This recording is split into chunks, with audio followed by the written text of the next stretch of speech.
Remember those healthy American breakfasts from the 1960s that started the day with real flavor? They powered busy mornings with simple, wholesome goodness everyone shared. What happened to that easy, feel-good start? Orange oat. Bran muffins were a bright way to start the day in the 1960s, when many families began exploring healthier options without sacrificing taste. Home bakers loved the natural fiber from bran, and adding fresh orange zest and juice brought a lively citrus kick that felt modern and uplifting. These muffins were made with whole wheat flour, wheat bran, and just enough honey or brown sugar to create a subtle sweetness rather than a dessert-like punch. The texture stayed moist thanks to buttermilk, and the orange peel gave off an aroma that woke up the entire kitchen before the coffee even brewed. Mothers liked serving them warm with a pat of butter or a spoonful of homemade jam, while children enjoyed their gentle sweetness on school mornings. Community cookbooks often featured this recipe, encouraging families to take advantage of readily available oranges shipped in from Florida and California. Orange oat bran muffins reflected the decade's curiosity about nutrition and flavor, proving that healthy could also be inviting and easy to prepare for busy mornings. Cottage cheese and peach plates became a cheerful staple in diners and home kitchens across America during the 1960s as people searched for figure-friendly breakfasts with a touch of elegance. Served cold on simple white plates, the combination of creamy cottage cheese and juicy sliced peaches offered a balance of protein, calcium, and natural sweetness that felt almost luxurious. Fresh peaches were ideal when in season, but canned peaches packed in light syrup made the dish accessible year-round, making it a favorite for mothers trying to provide a wholesome breakfast even in winter. Many diet magazines of the era promoted it as a high-protein, low-fat meal that could keep energy steady through a long morning without heavy starches or greasy sides. Some cooks added a sprinkle of cinnamon or a drizzle of local honey for extra flavor, while health-conscious diners often paired it with a small glass of tomato juice or herbal tea. This breakfast captured the optimism of the decade and the emerging desire for meals that nourished without weighing anyone down. Whole wheat buttermilk pancakes brought hearty goodness to the breakfast table when families wanted the comfort of pancakes without the heaviness of refined white flour.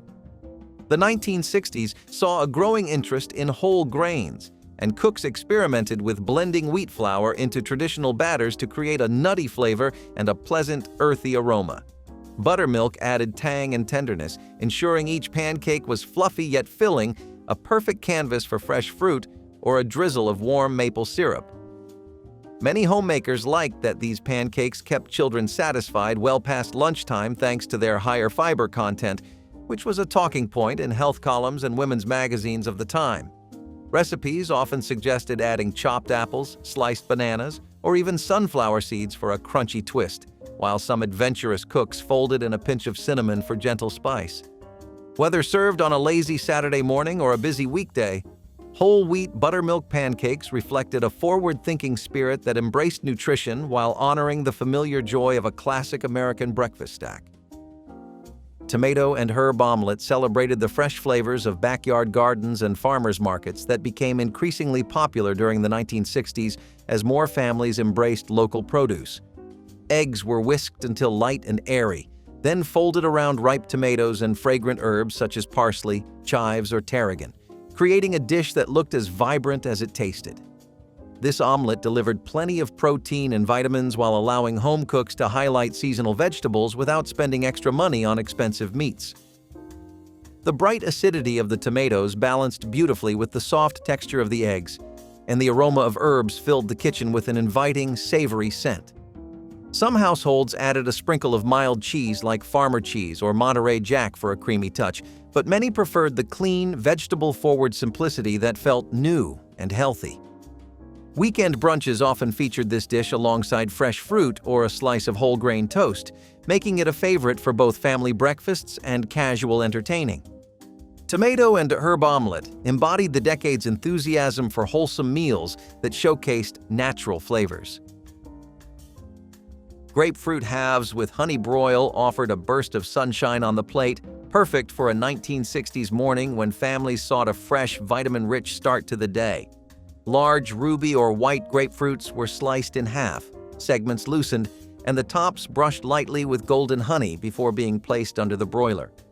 The brief heat caramelized the honey and released the fruit's aromatic oils, creating a warm, slightly tart, and gently sweet treat. This preparation elevated a simple piece of fruit into something special without adding heavy calories, fitting the era's growing awareness of healthy eating. Magazines frequently praise the dish for its vitamin C content and its ability to energize a household before school or work. Some cooks added a dusting of cinnamon or nutmeg, while others served the grapefruit with a side of whole wheat toast to round out the meal. Grapefruit halves with honey broil captured the mid-century belief that a beautiful breakfast could be both nourishing and elegant, proving that simplicity often delivers the brightest flavor. Date nut bread. Slices with cream cheese combined natural sweetness with satisfying texture, earning a beloved spot on 1960s breakfast tables from coast to coast. This quick bread was made with chopped dates for gentle caramel notes and crunchy walnuts for heartiness, baked into a loaf that filled kitchens with a warm, toasty aroma. Once cooled, thick slices were spread with a generous layer of smooth cream cheese, creating a balance of earthy nuts, sweet fruit, and creamy tang that felt indulgent yet wholesome. It was especially popular for school mornings when parents wanted a filling option that traveled well in lunchboxes or could be enjoyed on the way to work. Community recipe books often highlighted it as a clever way to use pantry staples, and many cooks swapped in whole wheat flour to boost the nutritional value even further. Whether toasted lightly or served plain, date nut bread slices with cream cheese provided fiber, protein, and a comforting taste of home that perfectly suited the optimistic, health-conscious spirit of the decade. Muesli-style cold cereal introduced a European influence to American kitchens during the 1960s, attracting health-minded eaters eager for something different from sugar-coated boxed cereals. Inspired by Swiss traditions, this breakfast featured raw rolled oats mixed with chopped nuts, dried fruit, and sometimes grated apple, all soaked in milk or yogurt overnight. The result was a cool, creamy bowl that delivered natural sweetness and a variety of textures without heavy sweeteners or artificial flavors. Dietitians praised its high fiber content and the slow-release energy that kept families full through busy mornings, a welcome contrast to the quick sugar rush of many commercial cereals. Home cooks often customized their blends, adding almonds, raisins, or sunflower seeds depending on what was available, which made it both economical and personal. Served chilled and often topped with fresh berries or a drizzle of honey, muesli-style cold cereal represented the adventurous side of 1960s breakfast culture, combining European elegance with practical American thrift in a single satisfying meal. Spinach and mushroom scramble turned a classic egg breakfast into a vibrant, vegetable-filled dish that matched the decade's growing interest in nutritious eating. Fresh spinach leaves were quickly wilted in a hot skillet, earthy mushrooms were sautéed until golden, and then beaten eggs were poured in to create a tender scramble flecked with greens. This hearty combination delivered iron, protein, and a savory depth of flavor that felt both rustic and sophisticated. Families appreciated that it required only a few simple ingredients while offering enough substance to keep everyone energized through school or work. Many homemakers added a small sprinkle of nutmeg or grated cheese to enhance the natural flavors, while health writers encouraged using olive oil instead of butter for a lighter touch. Served with a slice of whole grain toast or fresh fruit, the spinach and mushroom scramble quickly became a breakfast favorite for those who wanted something more exciting than plain eggs, but less indulgent than a rich omelet. It perfectly showcased how the 1960s embraced vegetables as stars of the morning table. Molasses-sweetened oatmeal brought a deep, comforting flavor to breakfast bowls at a time when families were looking for hearty yet wholesome ways to start the day. Old-fashioned oats were simmered slowly in milk or water until creamy, then enriched with a spoonful of dark molasses that added iron, minerals, and a rich sweetness unlike refined sugar. The aroma of warm oats and molasses filled the kitchen, promising a meal that could sustain even the busiest mornings. Parents appreciated its low cost and high nutritional value, while children enjoyed its naturally caramel-like taste. Some households stirred in sliced bananas or chopped apples for extra texture, while others added a sprinkle of cinnamon to enhance the cozy flavor. Nutrition columns in mid-century newspapers often highlighted molasses for its trace minerals and its role as a natural sweetener that felt wholesome rather than indulgent. Molasses-sweetened oatmeal reflected the era's practical creativity, delivering warmth and energy without relying on processed ingredients, and became a trusted staple in countless American homes. Apple cinnamon-baked porridge turned a simple pot of oats into a fragrant, oven-baked delight that fit perfectly with the 1960s fascination for make-ahead meals. Rolled oats were mixed with diced apples, milk, eggs, and a generous dash of cinnamon before being baked until the top turned golden and the fruit softened into sweet pockets of flavor. This dish could be prepared the night before and reheated in the morning, making it ideal for busy households looking to serve a nourishing breakfast without early morning fuss. The combination of whole grains and fresh fruit offered lasting energy and a natural sweetness that appealed to both adults and children. Many families served it with a drizzle of warm milk or a dollop of yogurt for added creaminess, while some sprinkled chopped walnuts on top for crunch. Apple cinnamon-baked porridge became a quiet hero of the health-conscious 60s, proving that simple ingredients and slow baking could create a breakfast that was both comforting and forward-thinking. Ricotta and berry crepes brought a gentle European elegance to American mornings in the 1960s when home cooks looked for lighter ways to impress family or guests without heavy frying or sugary batters. Thin crepes were cooked in well-seasoned pans until just golden, then filled with creamy ricotta cheese lightly sweetened with a touch of honey and a squeeze of lemon for brightness. Fresh seasonal berries such as strawberries, raspberries, or blueberries added a vibrant burst of color and natural sweetness, creating a breakfast that felt fancy but was surprisingly simple to make in any modest kitchen. Many magazines of the decade praised this dish for its balance of protein and fruit, noting how it satisfied hunger while still feeling delicate and refined.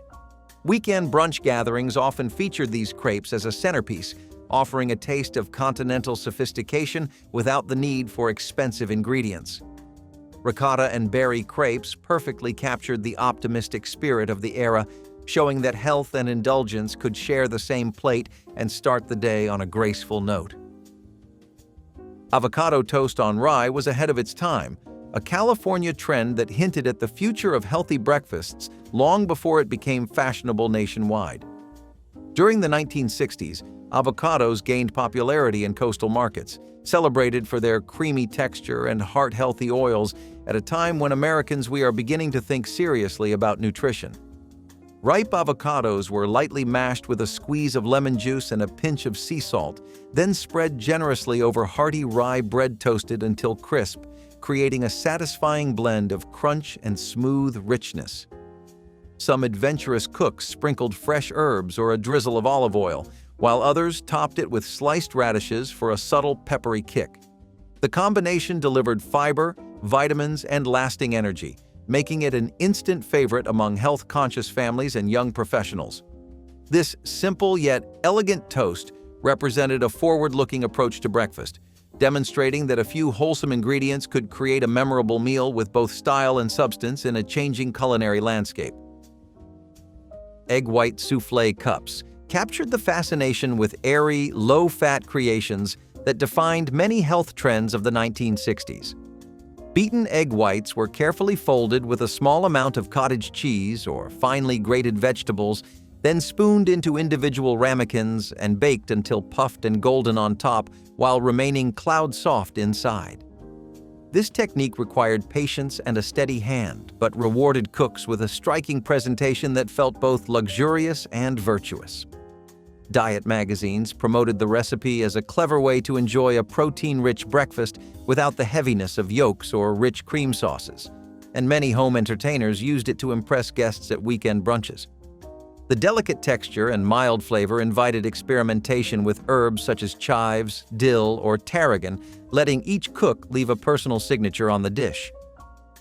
Egg white souffle cups stood as a symbol of mid-century optimism, blending elegance and health consciousness in a single airy bite that seemed almost too pretty to eat, yet remained nourishing and satisfying. Buttermilk cornmeal. Griddle cakes carried the warmth of southern kitchens into a decade eager to celebrate regional flavors with a wholesome twist. Whole grain cornmeal gave these cakes a gentle crunch and rich yellow hue, while tangy buttermilk kept the interior tender and moist. Cooked on a hot cast iron griddle, they developed a lightly crisp edge that paired beautifully with a drizzle of warm maple syrup or a spoonful of fruit preserves. Many families found them heartier than traditional pancakes, offering natural fiber and a subtle nutty flavor that satisfied appetites well into the morning. Newspaper food sections highlighted the recipe as an ideal way to enjoy old-fashioned flavor while keeping an eye on modern nutrition, encouraging cooks to serve them with fresh berries instead of heavy butter. Weekend breakfasts often featured stacks of these golden cakes accompanied by a pot of strong coffee and lively conversation, proving that tradition and health could meet in one delicious meal without compromise. Baked apples with raisin filling turned an everyday fruit into a naturally sweet breakfast treat that fit perfectly with the growing interest in wholesome desserts during the 1960s. Large, firm apples were cored and stuffed with a mixture of plump raisins, chopped walnuts, and a sprinkle of cinnamon before being baked until tender and fragrant. The gentle heat released the apple's natural sugars, creating a warm syrup inside each fruit without the need for refined sweeteners. Families appreciated the simplicity of a dish that required little more than pantry staples, yet delivered comfort and nutrition in every bite.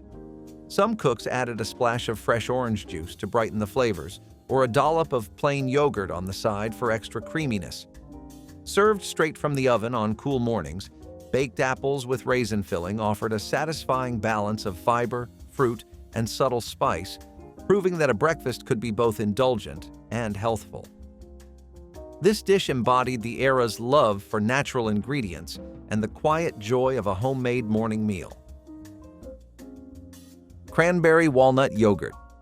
Parfaits brought a new sense of sophistication to the American breakfast table as yogurt emerged as a fashionable health food during the 1960s. Layers of tart cranberries, crunchy walnuts, and creamy plain yogurt created a colorful glass that looked as appealing as it tasted. The natural sweetness of the fruit balanced the tang of the yogurt, while the nuts added satisfying texture and plant-based protein, making it a filling yet refreshing option for busy mornings. Many homemakers prepared the components the night before, allowing the flavors to mingle and saving precious time before school or work. Food writers praised this parfait as a smart alternative to sugary cereals, and it quickly became a favorite at brunch gatherings where presentation mattered as much as taste. Variations included a drizzle of honey or a sprinkle of homemade granola, reflecting the era's creative spirit and interest in natural ingredients. Cranberry walnut yogurt. Parfaits captured the decade's blend of health consciousness and visual flair, turning an ordinary breakfast into a small celebration. Vegetable juice cocktails offered a vibrant start to the day for families who embraced the fresh juicing craze of the 1960s. Homemade blends of carrots, celery, tomatoes, and leafy greens were touted as energizing tonics that delivered vitamins and minerals in every sip. Enthusiastic homemakers and health enthusiasts alike used sturdy kitchen juicers to create bright orange and green drinks that promised natural vitality and a refreshing lift before work or school. Nutrition columns in popular magazines highlighted these colorful cocktails as a way to boost immunity and cleanse the system, a concept that resonated with a generation seeking balance between modern convenience and natural living. Some households added a pinch of cayenne pepper or a splash of lemon juice to sharpen the flavor, while others preferred a milder blend for children. Served chilled in tall glasses with a sprig of parsley for garnish, vegetable juice cocktails became a stylish morning ritual that reflected the optimistic belief that good health could indeed be poured straight from the garden.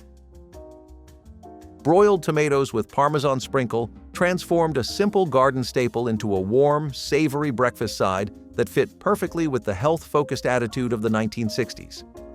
Ripe tomatoes were sliced in half, seasoned lightly, and broiled until their edges softened and juices bubbled, then topped with a delicate dusting of freshly grated Parmesan cheese for a gentle burst of salty richness. The quick cooking method preserved vitamins while concentrating the natural sweetness of the fruit, offering a nutrient-rich alternative to heavier breakfast meats. Many families served these broiled tomatoes alongside poached eggs or whole grain toast, finding the balance of flavors both refreshing and hearty. Food writers admired the dish for its elegance and simplicity, noting that even novice cooks could achieve impressive results in minutes. Broiled tomatoes with parmesan sprinkle captured the essence of the decade's culinary goals by proving that a handful of wholesome ingredients and a few minutes under the broiler could create a memorable start to the day. Banana wheat germ smoothies highlighted the superfood status of wheat germ during the 1960s, when Americans became fascinated with nutrient-dense ingredients that promised energy and vitality. Ripe bananas blended smoothly with milk, wheat germ, and a drizzle of honey, creating a naturally sweet drink packed with protein, fiber, and essential vitamins. Early adopters of home blenders loved how quickly they could create a filling breakfast that tasted indulgent while staying true to the health trends of the era. Some adventurous families added a spoonful of peanut butter or a pinch of cinnamon for extra flavor, while others used yogurt instead of milk to boost creaminess and probiotics. This smoothie was particularly popular with teenagers and young athletes who wanted a portable, energizing meal before school or practice. Banana wheat germ smoothies perfectly represented the optimism of the decade, offering a convenient and wholesome way to start the morning that felt modern and nourishing all at once, without the need for refined sugars or processed mixes. Peanut butter and apple. Open-faced sandwiches delivered a satisfying blend of protein, natural sweetness, and crunch, making them an ideal school morning breakfast in the 1960s. Thick slices of whole grain bread were toasted lightly, spread with creamy peanut butter, and topped with crisp apple slices for a refreshing contrast of textures. Parents loved how this simple combination kept children full and energized through long school days while also providing vitamins and minerals without relying on sugary spreads. Magazines promoted it as a smart choice for busy families, and many households customized it with a drizzle of honey or a sprinkle of cinnamon for a cozy touch. The sandwich could be assembled in minutes, yet looked appealing enough to serve at casual brunches with friends, reflecting the era's appreciation for healthy convenience. Peanut butter and apple. Open-faced sandwiches captured the straightforward creativity of 1960s breakfasts, proving that a few wholesome ingredients could come together to create a meal that felt both comforting and forward-thinking every single morning. Buckwheat blueberry waffles brought a hearty, rustic charm to the 1960s breakfast table when families wanted something more wholesome than ordinary white flour waffles. Buckwheat flour offered a nutty depth of flavor and a natural source of fiber, creating a batter that cooked into crisp, tender squares ready to catch pools of warm maple syrup. Juicy blueberries folded into the mix burst as they cooked, releasing bright sweetness and staining the golden batter with streaks of purple that delighted children and adults alike. Many homemakers liked that buckwheat provided essential minerals and a satisfying, earthy taste that paired beautifully with honey or a dollop of fresh whipped cream. Weekend mornings often featured these waffles served with hot coffee or fresh orange juice, while health-conscious parents felt proud to present a breakfast that balanced indulgence and nutrition. Buckwheat blueberry waffles showed how traditional grains could shine in modern kitchens, proving that healthy eating could still feel like a special occasion worth savoring together. Poached eggs on spinach English. Muffins offered a lighter, vegetable-rich cousin of eggs Florentine, perfect for families embracing wholesome trends of the 1960s. Fresh spinach leaves were quickly sautéed until just wilted, then piled onto toasted whole wheat English muffins that provided a nutty, hearty base. Perfectly poached eggs rested gently on top, their golden yolks ready to spill into the greens and bread below, creating a creamy sauce without the need for heavy hollandaise. This elegant yet simple breakfast supplied protein, iron, and vitamins, making it a favorite for health-conscious parents and a delight for anyone craving a satisfying but not overly rich meal. Many home cooks seasoned the dish with a pinch of nutmeg or a squeeze of lemon to brighten the flavor, while others served it with fresh fruit on the side. Poached eggs on spinach. English muffins captured the spirit of the decade's back-to-nature movement, proving that a balanced breakfast could also be beautiful and full of flavor. Carrot raisin. Morning loaf became a beloved quick bread of the 1960s as families searched for ways to add vegetables into everyday meals without sacrificing sweetness or comfort. Grated carrots gave the loaf a vibrant orange color and moist texture, while plump raisins provided natural bursts of sugary flavor that needed little extra sweetener. Whole wheat flour or a blend of flours added fiber and a hearty crumb, and warm spices like cinnamon and nutmeg filled kitchens with a cozy aroma as the loaf baked.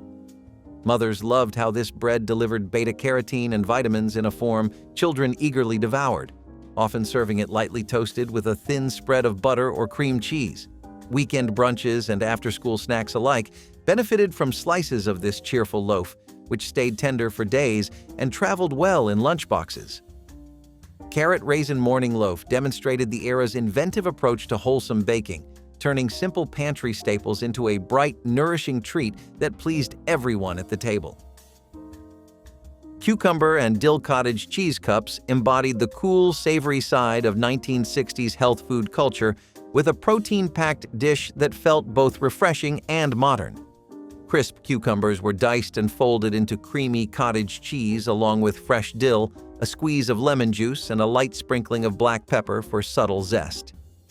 Served chilled in small cups or glass dishes, this combination delivered satisfying texture and bright herbal notes without heavy fats or refined ingredients.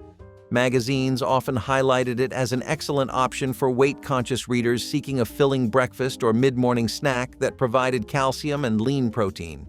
Some home cooks added diced tomatoes or a touch of chive for extra color, while others paired it with whole-grain toast for a heartier meal.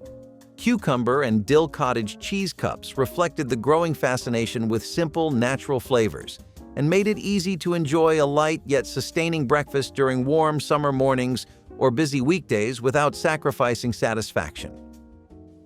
Rice pudding. Breakfast bowls turned yesterday's leftover rice into a gentle, creamy start to the day, reflecting the 1960s love for resourceful cooking.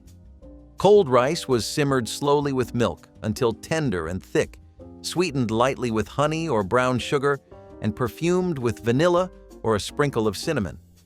The result was a warm, comforting bowl that combined the heartiness of a grain with the softness of a custard, perfect for chilly mornings or quiet weekends. Parents appreciated how this dish minimized waste while providing lasting energy and natural sweetness without relying on processed cereals.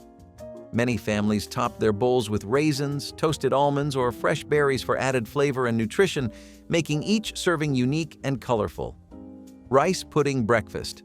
Bowls offered an affordable, nourishing way to stretch ingredients while still feeling indulgent, proving that a simple pot on the stove could transform leftovers into a wholesome breakfast treat that pleased both children and adults seeking comfort and warmth.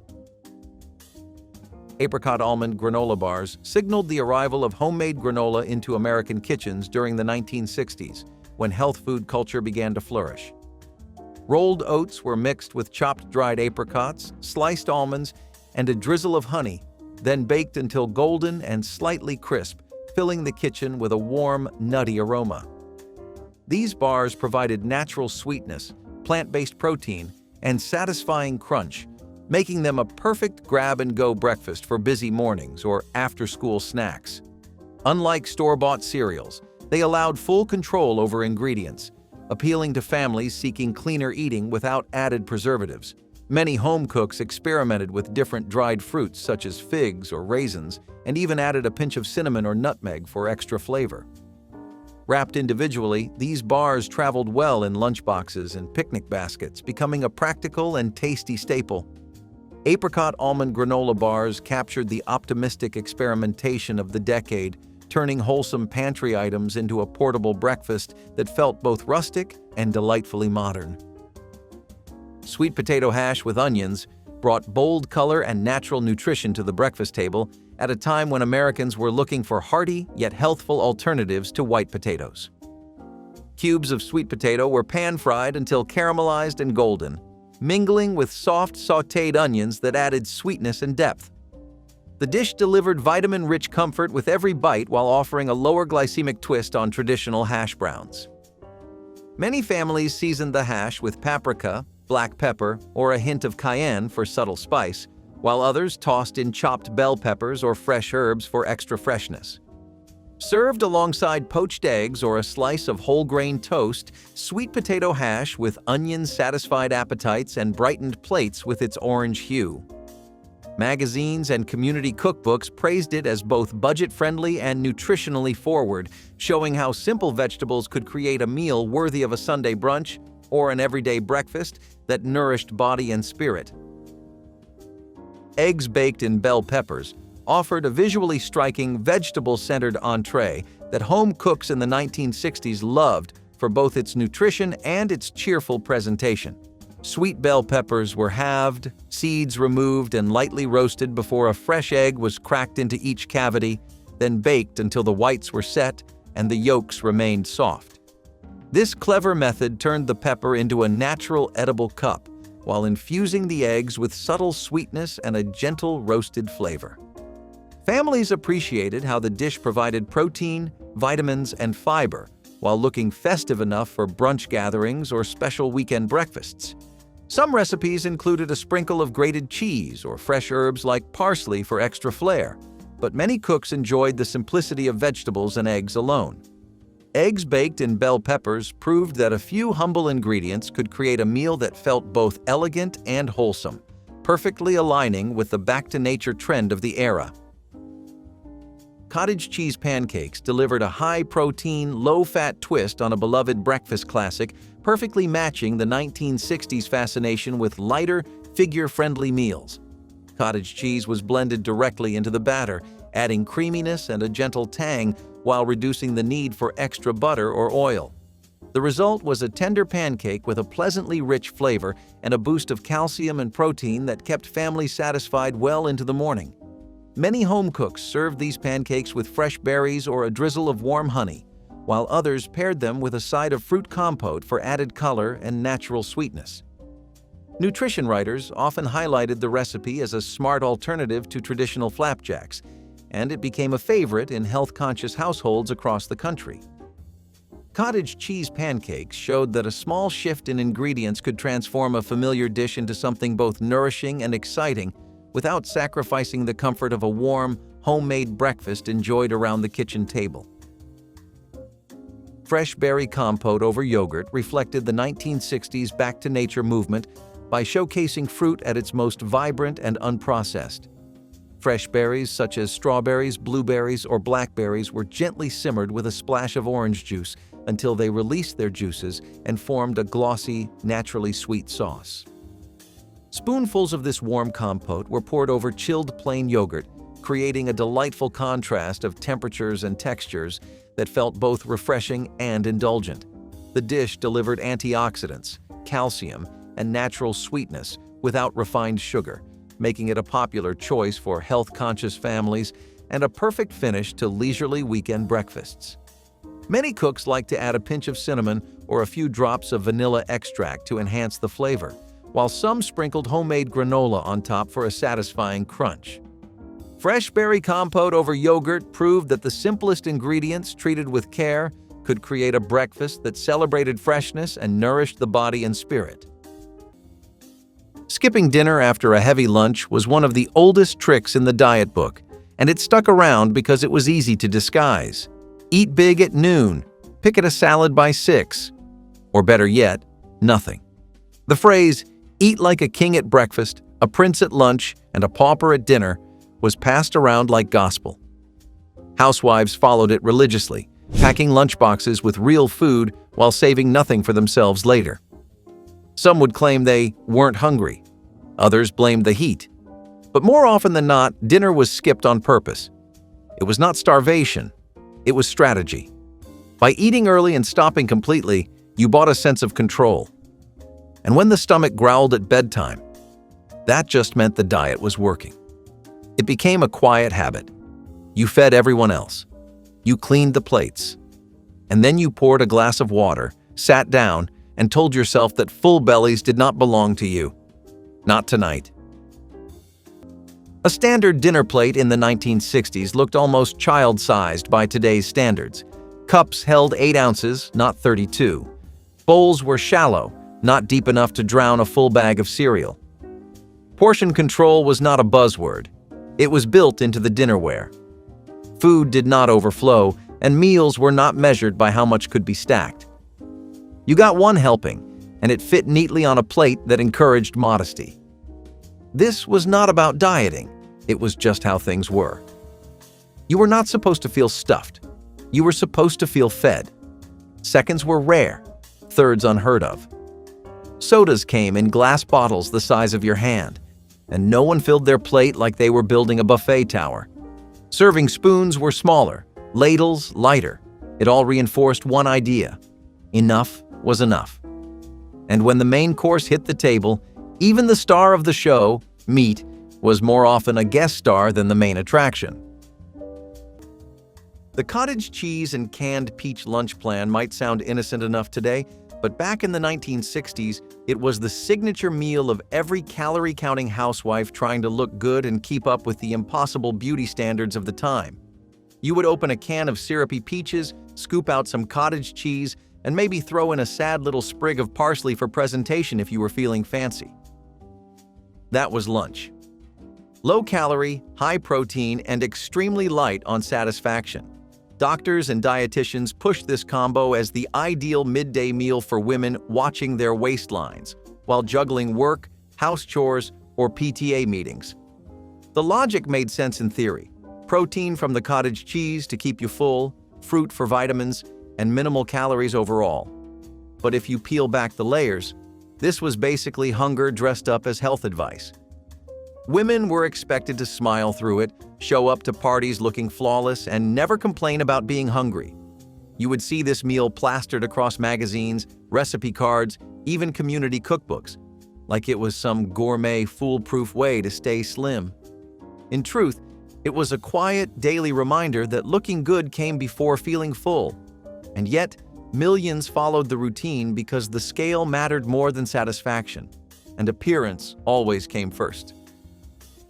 Making fluffy rice by adding a pat of butter before serving was a finishing touch that added richness and enhanced flavor to simple steamed or boiled rice. This technique, recommended in Betty Crocker's cookbooks, involved stirring in butter just before serving to coat the grains, giving the rice a glossy appearance and a smooth, buttery taste. The addition of butter elevated plain rice from a basic side dish to a comforting accompaniment suitable for a variety of meals. This simple step also helped prevent the rice from clumping together, improving texture and appeal. The tip reflected mid-century home cooks' desire to make everyday dishes more enjoyable with minimal effort. Buttered rice fit well with the era's emphasis on richness and indulgence in family meals, especially when other ingredients were modest. This finishing touch continues to be a beloved way to prepare rice, combining ease and flavor in classic American cooking. Salad without dressing was not a trend, it was a commandment. If you wanted to lose weight, the rule was simple: skip the dressing and chew slowly. That was it. Lettuce, tomato, cucumber, raw and plain. No oil, no vinegar. Certainly no creamy French or ranch. The idea was that chewing more and seasoning less would help you feel full with fewer calories. Women would pack tiny salads into plastic containers and bring them to work or eat them while watching their favorite daytime soaps. The crunch was part of the experience. It made the whole meal feel like it was taking up space. But that was the trick: volume without substance. You could eat an entire plate of greens and still feel empty. And that was considered success. The ritual of eating salad without dressing was about proving something to yourself, to your mirror, to the other women at the table. "I can eat like this," it said. "I have control." It was not about flavor. It was about discipline. And a dry fork full of iceberg lettuce was proof. In the 1960s, kids did not need a gym or a treadmill. They had the whole world outside their front door. You ran until your knees were scraped, your shirt was soaked, and the streetlights blinked on like a bedtime bell. There were no structured play dates, no scheduled screen-free hours. Play was not supervised, it was expected. You chased friends, climbed trees, jumped rope, and dragged your muddy shoes home without a single thought about calories. Sitting still was a punishment, not a pastime. Indoors was where you went when you were sick or grounded. The sun dictated your schedule, and you never looked at the clock. Parents did not hover. They hollered from porches when it was time for dinner, and all that movement, the constant, joyful chaos, kept bodies lean without ever talking about weight. Childhood was not just more active, it was free. But when you did come inside, panting and sunburned, there was no energy drink waiting, no neon-colored juice box. If you were lucky, maybe, just maybe, there was a cold soda in the fridge. The 7-day hot dog and egg diet was the kind of baffling, protein-heavy weight loss plan that somehow made perfect sense in the 1960s. A decade when nearly every fad diet sounded more like a dare than nutritional advice. This particular plan promised rapid fat loss, improved metabolism, and fewer cravings, all by loading your plate with boiled eggs and actual hot dogs. Yes, hot dogs, the same processed, salt-packed snack you would find at ball games and backyard barbecues. Breakfast started with eggs, lunch was hot dogs and more eggs, and dinner was, you guessed it, even more protein, maybe with a limp lettuce leaf or a sad tomato slice if you were feeling fancy.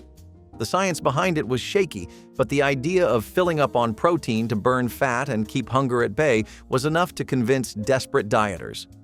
Magazines praised its simplicity. No calorie counting, no complicated recipes, just hot dogs, eggs, and willpower. Reheating mashed potatoes with milk and butter was a practical tip from Betty Crocker's cookbooks that helped restore the creamy texture and rich flavor of leftover potatoes. Instead of drying out when reheated, adding a splash of milk and a pat of butter allowed the mashed potatoes to regain their smoothness and moisture.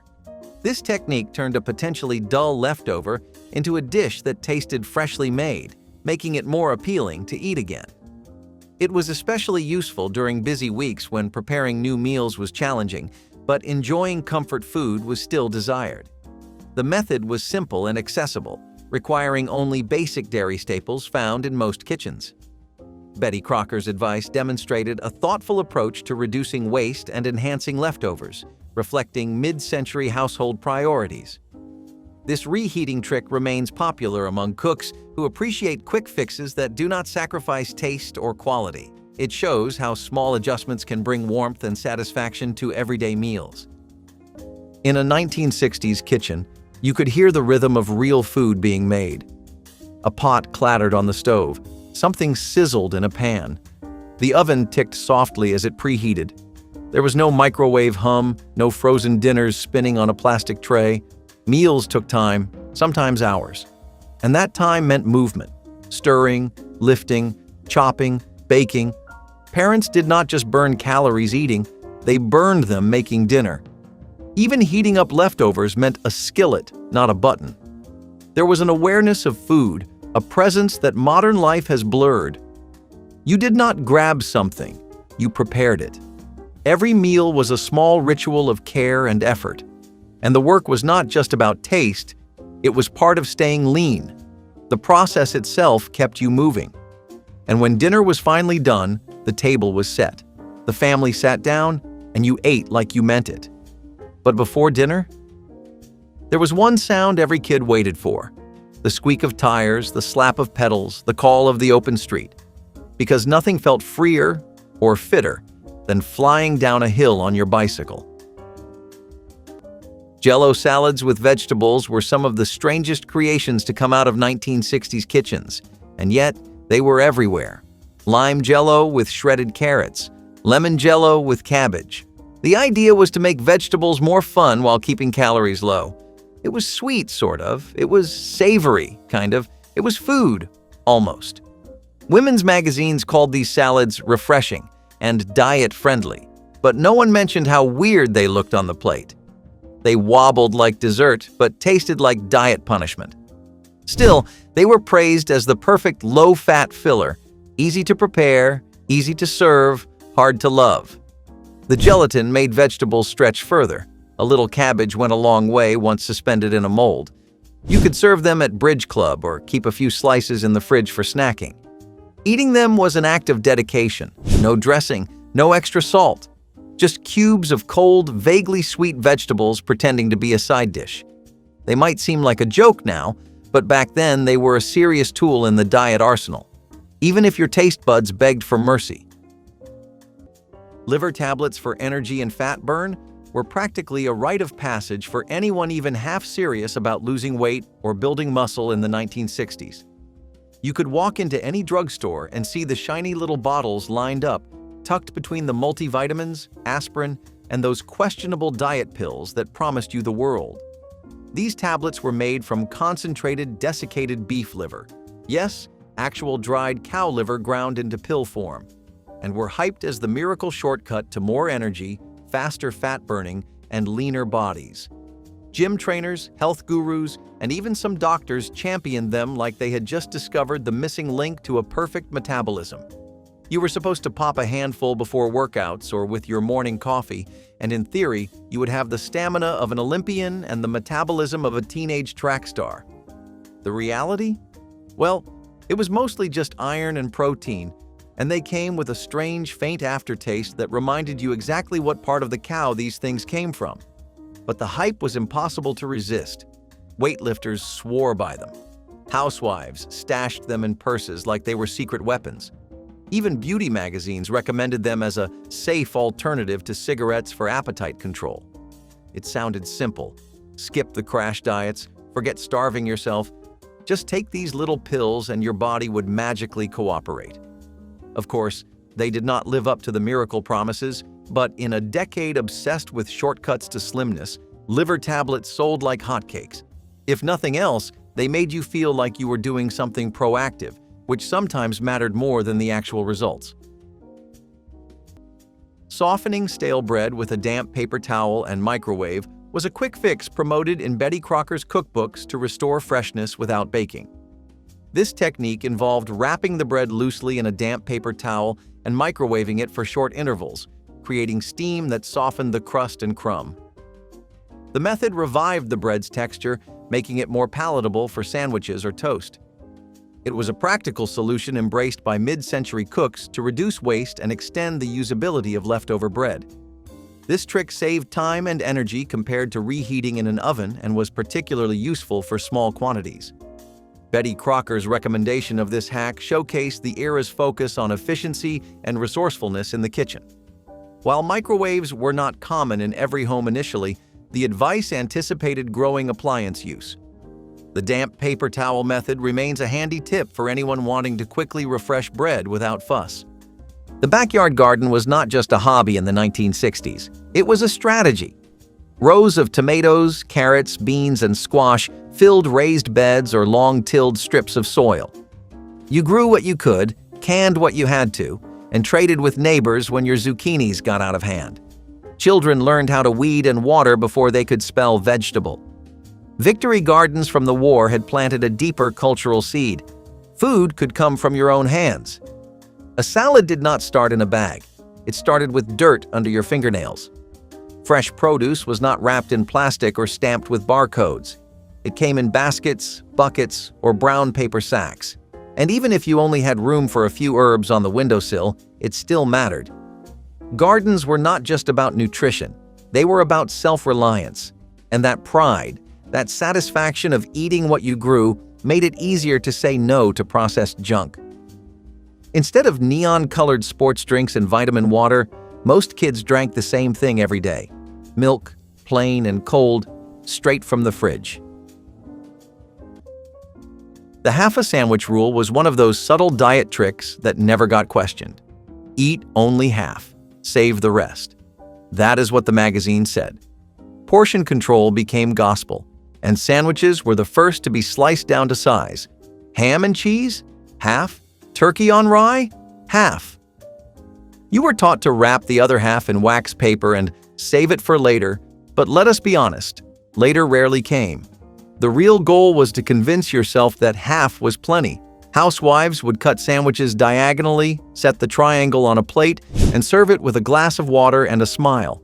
It was not about satisfaction, it was about discipline.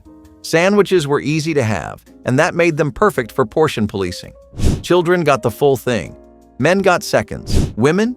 They got the triangle and a pat on the back. This rule turned lunch into a performance. "Look how little I need," it said. "Look how good I am." And once that became normal, Eating a whole sandwich felt like failure. There were no taco bars or pizza Fridays in 1960s school cafeterias. You stood in a quiet line, tray in hand, and took what was offered. A sandwich on plain bread, a cup of soup, a spoonful of peas, maybe a square of gelatin. Lunch was functional, made to hold you over until dinner, not entertain your taste buds. Kids did not throw away whole trays of food. You ate or you went hungry. Even packed lunches followed the same code: peanut butter on white bread, an apple, and a thermos of milk. No chips, no fruit snacks, no pudding packs. And that simplicity made room for something bigger: recess. You were not weighed down with grease or sugar. You had just enough to keep you moving. And when you got home, the smells from the kitchen wrapped around you like a coat. Because mom was cooking. Not reheating, not unboxing. Cooking. And that kind of dinner meant time, effort, and calories burned long before the first bite. Cigarettes as appetite suppressants were not some underground rebellious thing in the 1960s. They were doctor-endorsed, heavily advertised, and disturbingly common as part of the whole weight loss routine. Imagine lighting up a smoke with your morning coffee, not for pleasure, but because some well-dressed doctor in a crisp white coat told you it would help curb your appetite. That was reality for millions of people trying to stay slim back then. Tobacco companies knew exactly what they were doing, running ads that casually mentioned how smoking could help keep your figure. And sadly, plenty of medical professionals backed the claim, either because they truly believed it or because the tobacco industry was lining their pockets. It was a perfect storm: social pressure to stay thin, cigarettes being everywhere, and health authorities turning a blind eye. You were practically encouraged to replace snacks with smokes, especially if you were a young woman worried about fitting into those pencil skirts and cocktail dresses. Never mind the whole cancer part. They would get to that much later. At the time, staying slim was the bigger public obsession. Looking back, it is one of the strangest, saddest diet secrets that society somehow agreed on. And yet, in that moment, people genuinely thought they were choosing health every time they lit up. Preventing brown sugar from hardening by adding a slice of bread was a classic pantry hack recommended in Betty Crocker's cookbooks to keep this essential ingredient soft and easy to use. Brown sugar naturally tends to dry out and clump when exposed to air, making it difficult to scoop and measure. Placing a small piece of fresh bread in the container created a humid environment that helped maintain moisture in the sugar, preventing it from hardening. This simple yet effective trick saved time and frustration in the kitchen, especially for recipes requiring smooth brown sugar. It was a practical solution embraced by mid-century cooks who valued convenience and resourcefulness. The hack minimized waste and kept baking processes running smoothly. Betty Crocker's advice highlighted attention to detail in everyday cooking, reinforcing the importance of small habits that improved kitchen efficiency. This trick continues to be widely used by bakers seeking to preserve the quality of their brown sugar.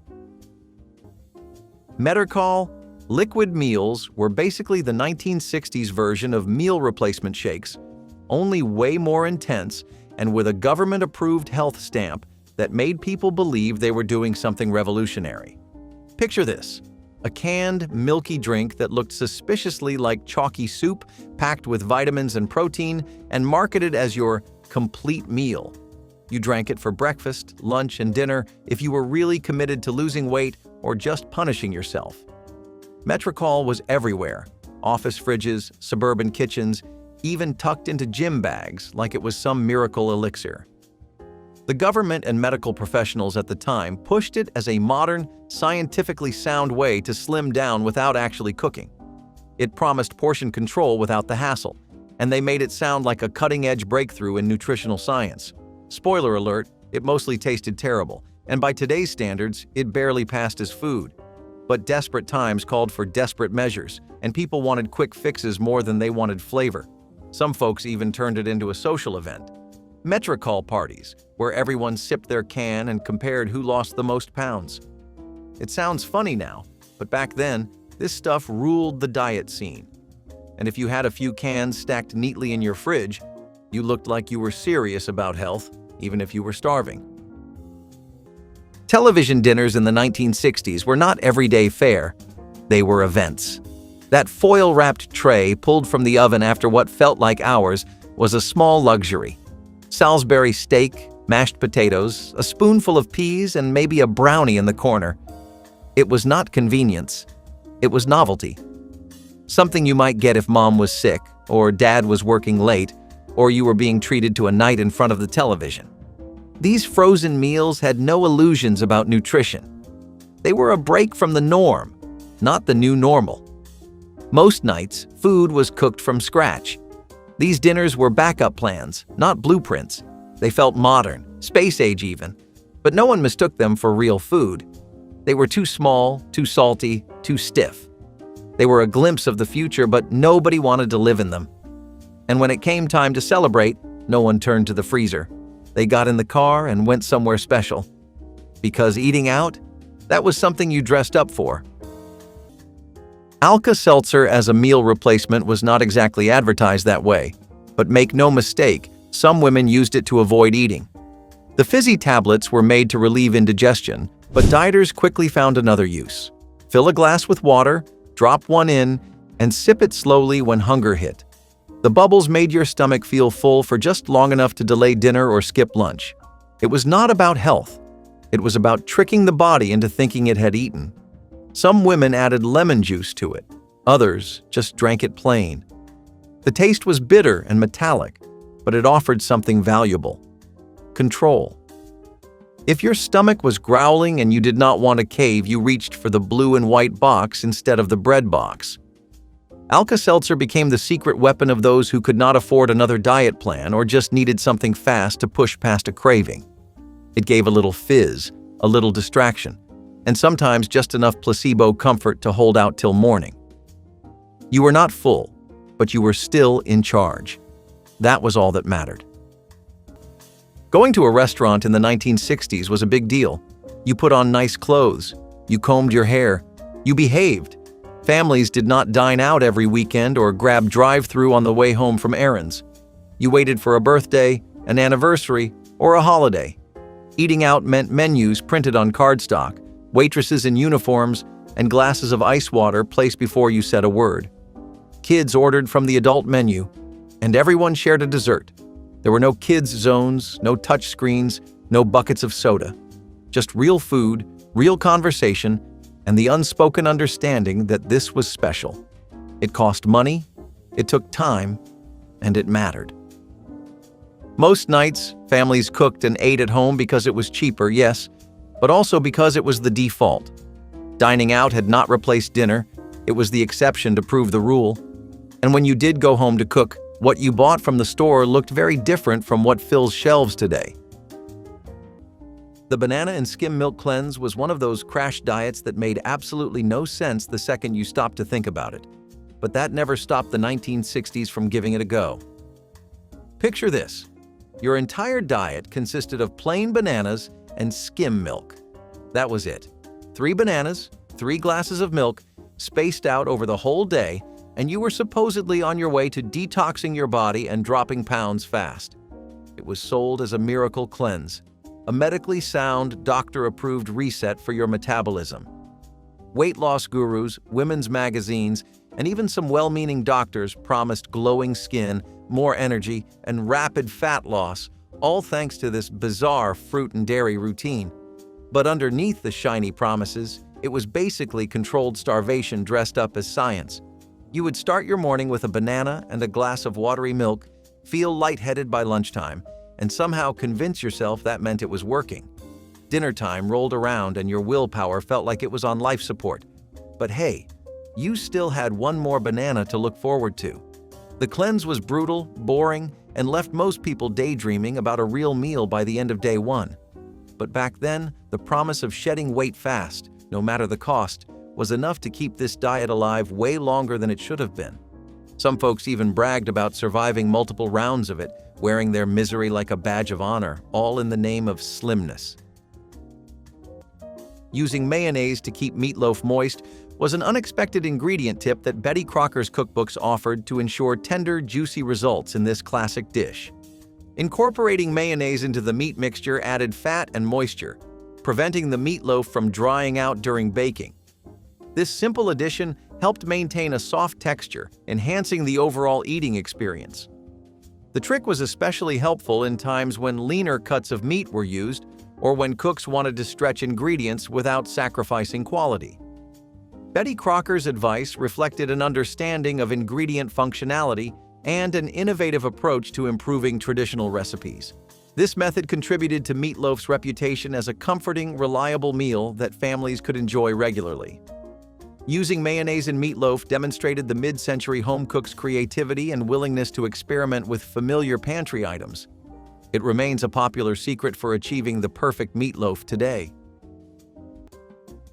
Share your favorite 1960s breakfast in the comments, give this video a like, and subscribe to taste more delicious history with us.